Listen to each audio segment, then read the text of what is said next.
Oke, jadi pada pertemuan kali ini di mata kuliah eksploitasi jaringan,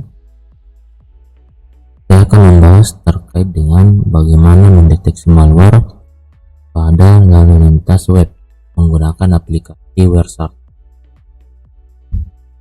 Oke, jadi pada tutorial kali ini atau pembahasan kali ini kita akan membahas terkait dengan bagaimana mendeteksi malware pada lalu lintas web. Jadi nanti kita akan melakukan proses menganalisis pertukaran data antara pengguna dan web yang sudah kita atau yang ingin kita analisis, sehingga bisa menemukan aktivitas berbahaya atau mencurigakan yang disebabkan oleh malware. Untuk praktikum kali ini saya sudah menyediakan data web yang diindikasikan terdapat sampel malware atau virus. Kemudian saya menggunakan aplikasi WireShark. Lalu saya juga menyediakan layanan untuk mendeteksi malware. Nah, dan ini adalah tampilan dari aplikasi WireShark itu sendiri yang akan kita pakai untuk bahan praktikum. Selanjutnya kita akan membuka file yang berisi atau yang dicurigai terdapat sampel malware. Di sini saya sudah membuat file data dari web yang akan kita analisis.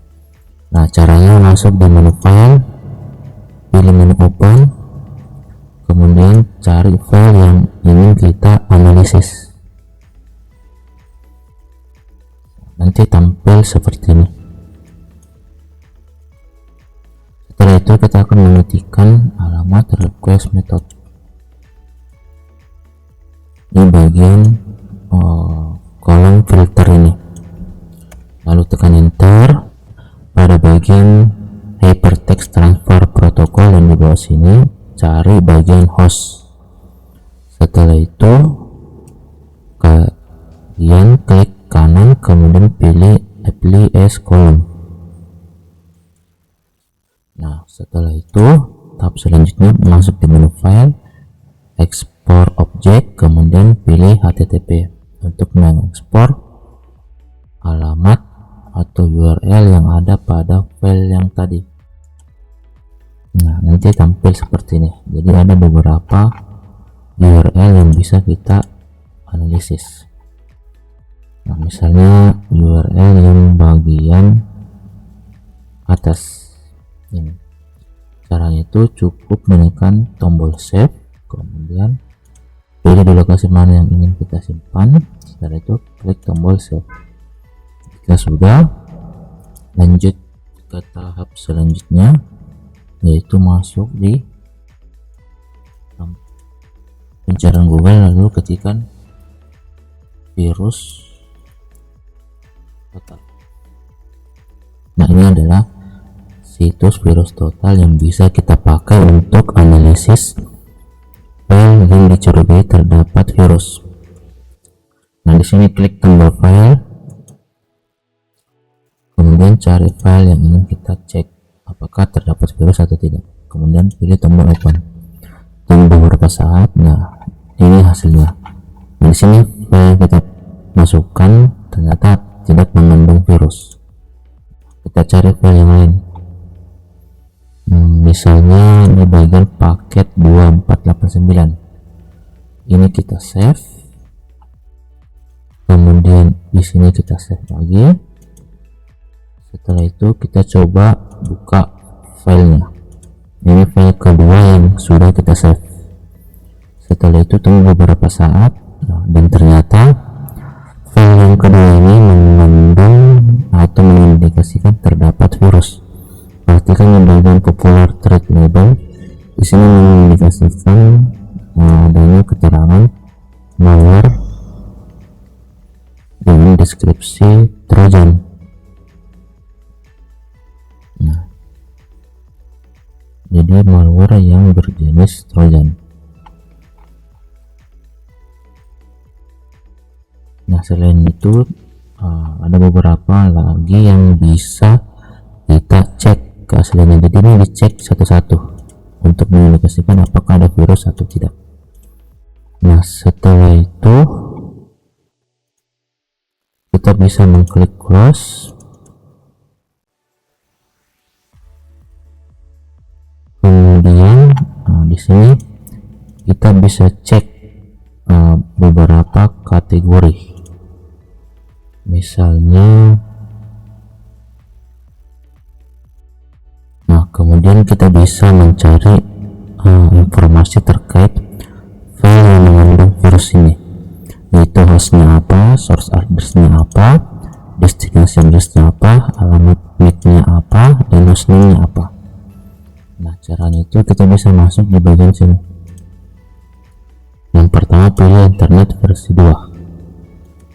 Nah, di sini sudah kita dapatkan source address-nya berapa.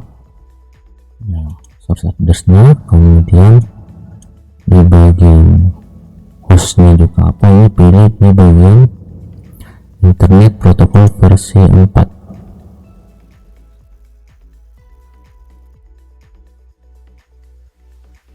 Nah, di sini sudah terdapat IP address dari file atau alamat address yang ada pada file tersebut, ditemukan IP machine yang terinfeksi malware.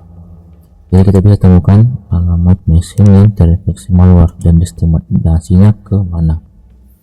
Nah, setelah itu alamat MAC-nya dan hostname-nya. Untuk itu bisa masuk ke bagian HTTP. Nah, ini adalah hostnya yang tadi. Kemudian di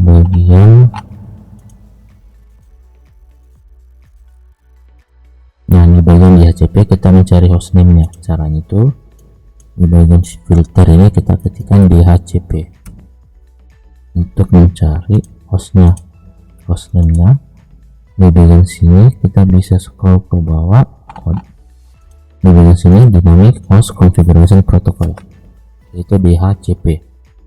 Kita bisa menemukan klien dari MAC address-nya berapa. Ini klien MAC address-nya, kemudian IP address dari servernya, kemudian hostname-nya. Ini hostname-nya ini dengan panjang karakter 12. Jadi ada banyak data yang bisa kita kumpulkan nanti sebagai bukti bahwa file ini mengandung virus dengan kriteria hostnya apa, source address-nya apa, destinasi address-nya apa, hostname-nya apa, alamat MAC-nya apa.